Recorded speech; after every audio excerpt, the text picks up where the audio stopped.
So yan, nabuhin na natin yung ating 24 volts na solar setup. So makikita nyo, nakalatag pa yung ating battery na 8S dito sa sahig. Ito yung BMS natin, yung Gcong. Ayun yung ating solar charge controller na SRNE na 40 amperes. Ito yung inverter natin na 1 kilowatt na Samdon. So makikita nyo, ayun yung kabuuan ng setup natin.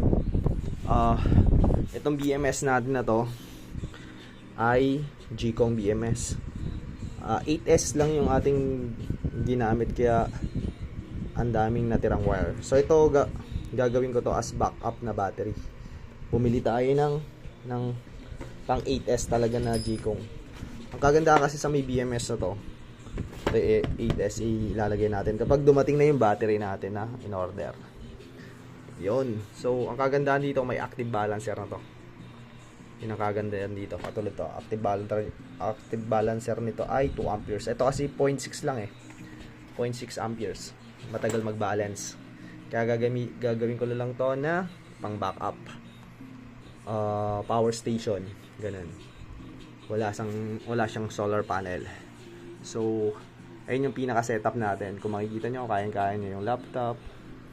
Basta under 1 kilowatt, kayang-kaya nyo yan.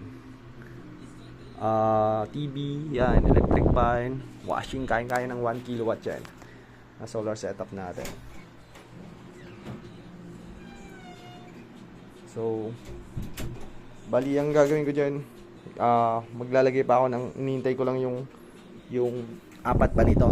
Dadagdagan ko yung battery na to. Gagawin kong 2P 8S 2P, dalawang parallel, para maging yung capacity pala niyan ay 60 amperes, 60 amperes tuloy, so dadoblehin natin yung capacity niyan na 160 so yun lang. Thank you and God bless.